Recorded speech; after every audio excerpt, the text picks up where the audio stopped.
રાજકોટની પાયલ હોસ્પિટલના CCTV viral થવાનો મામલો સામે આવ્યો છે। સાયબર ક્રાઇમ એસીપી પટેલ મહિલાઓને ખાસ સાવચેત રહેવા અપીલ કરી છે। હોટલ, ચેન્જ રૂમ સહિતના સ્થળો પર મહિલાઓને સાવચેત રહેવા સૂચન કરવામાં આવ્યું છે। જો કોઈ સ્થળ પર હિડન કેમેરા લાગ્યા હોય તો પોલીસનો તાત્કાલિક સંપર્ક કરવો। Report by Sandeep Chavda.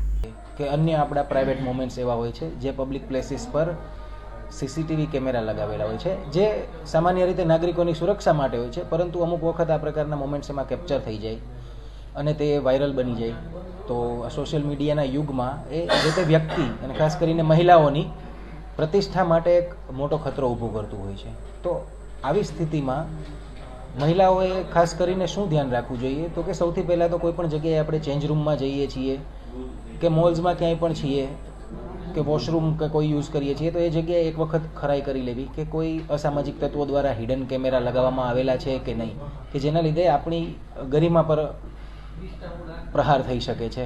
તો એ એક ખાસ કાળજી રાખવી કે સચેત રહી અને આ પ્રકારની કોઈ પણ ઘટના જો દેખાય છે કે અહીંયા હિડન કેમેરા લગાવેલા છે તો ત્યાં જે મોલ કે કોઈ બી સંસ્થા છે તેના માલિકને જાણ કરવી અને ઉપરાંત પોલીસ સ્ટેશનમાં આની ફરિયાદ તાત્કાલિક નોંધાવી દેવી, જેથી કરીને આ પ્રકારની અસામાજિક પ્રવૃત્તિઓ ઉપર આપણે પ્રહાર કરી શકીએ અને તેમને નાબૂદ કરી શકીએ।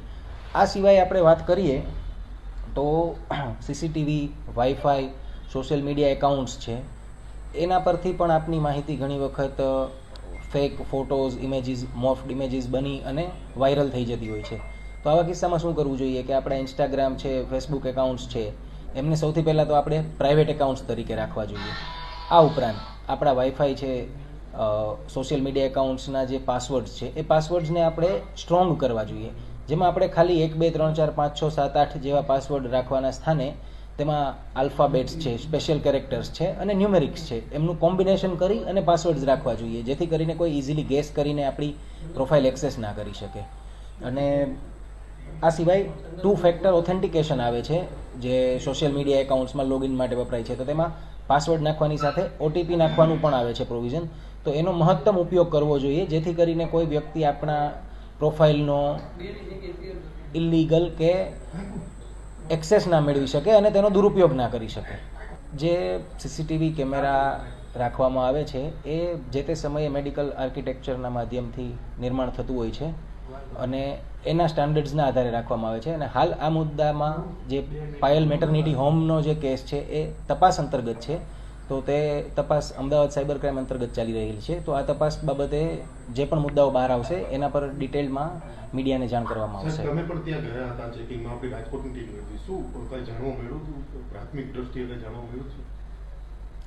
શેની તપાસની પૂછો છો વાત? ત્યાં પાયલ જે હોસ્પિટલ, પાયલ મેટર્નિટી હોસ્પિટલમાં હાલ હ્યુમન રિસોર્સિસના માધ્યમથી અને ટેકનિકલ ઇન્ટેલિજન્સના માધ્યમથી તપાસ ચાલી રહી છે અને જે પણ શકમંદ આઈપી કે કાંઈ પણ શકમંદની માહિતી મળે છે તો એ તમામ માહિતી અમદાવાદ સાયબર ક્રાઇમ સાથે શેર કરવામાં આવે છે અને બંને ટીમો દ્વારા સંયુક્ત તપાસ થઈ રહી છે। સર, આપણે જે રૂમ, એ જે પ્રાઇવેટ રૂમ હતો તેમાં જે મહિલાઓના જે ચેકઅપ થતા હતા ત્યાં સીસીટીવી રાખવામાં આવ્યું, તે સીસીટીવી રાખવાની જોગવાઈ છે કે કેમ, કે કાયદેસર કહેવાય ગેરકાયદેસર કહેવાય?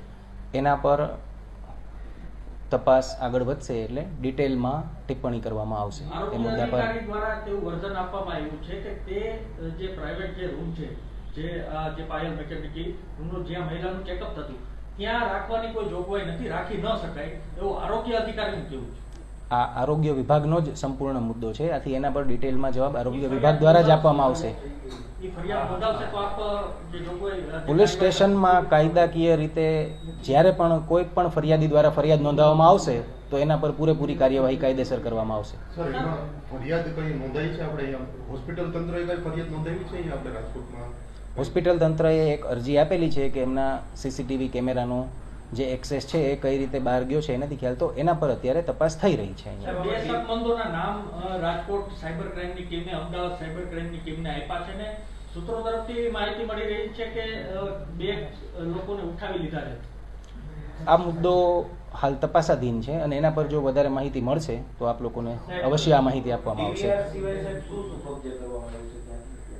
ના, હાલ અમદાવાદ સાયબર ક્રાઇમ ટીમ દ્વારા ડીવીઆર એનવીઆર કબજે કરી અને લાગતા વળગતાના નિવેદનો નોંધવામાં આવેલ છે અને આગળની માહિતી આપને જો તપાસલક્ષી જોઈતી હોય તો એ અમદાવાદ સાયબર ક્રાઇમ આપને પ્રોવાઈડ કરી શકે છે।